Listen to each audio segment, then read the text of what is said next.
Bagaimana dengan program 3 juta rumah dari pemerintah ini, 3 juta rumah subsidi itu, apakah dari sektor swasta sendiri sudah kebagian kuenya?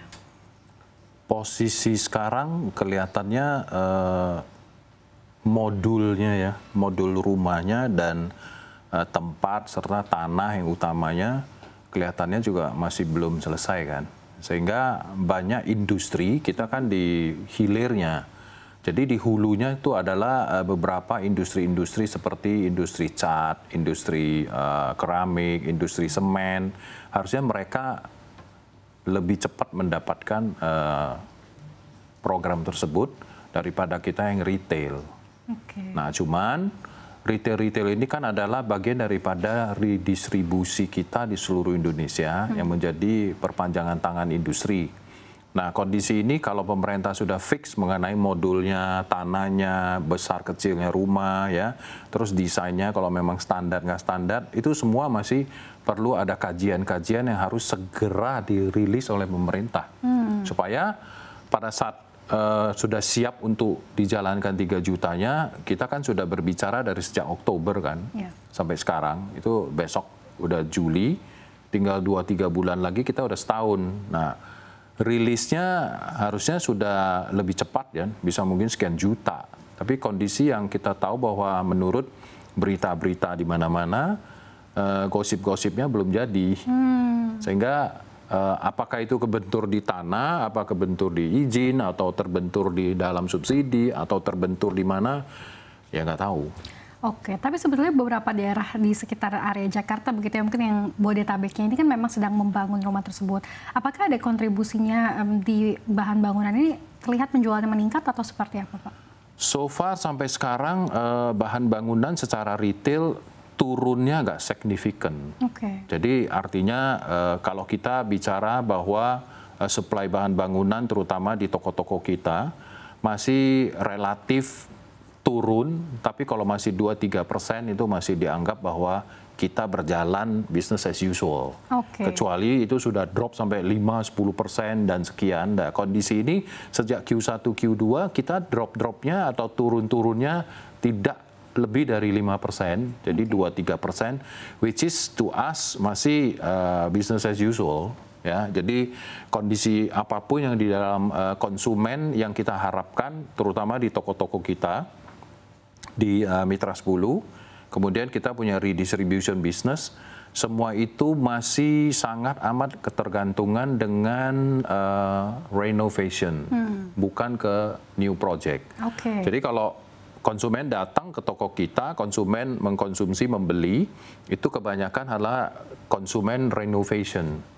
Jadi mereka membutuhkan 3 meter, 5 meter seperti keramik, kalau cat mungkin 1-2 pel, kemudian beli semen instan 2-3 kilo. Nah, kondisi ini seperti bohlam juga, ada kabel, kemudian tool semua, itu quite okay.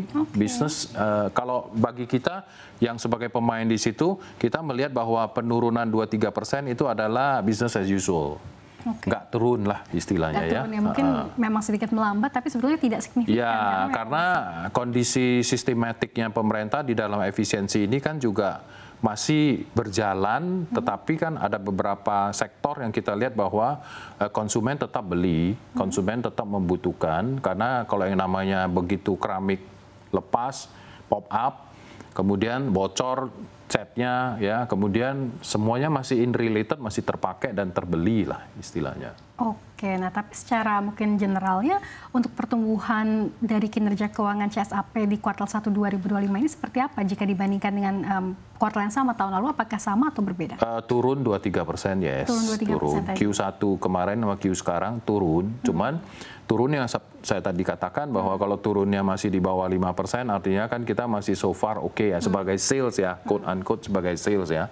Jadi kalau penjualannya itu turun sampai 10-15%, itu artinya akan impact banyak kan.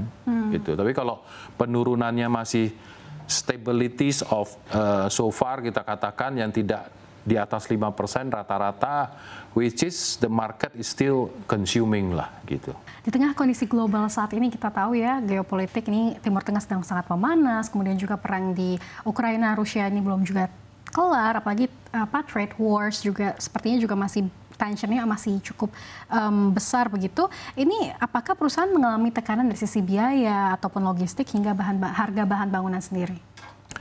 Kalau bicara global issue yang saat ini, kita benchmarknya adalah satu.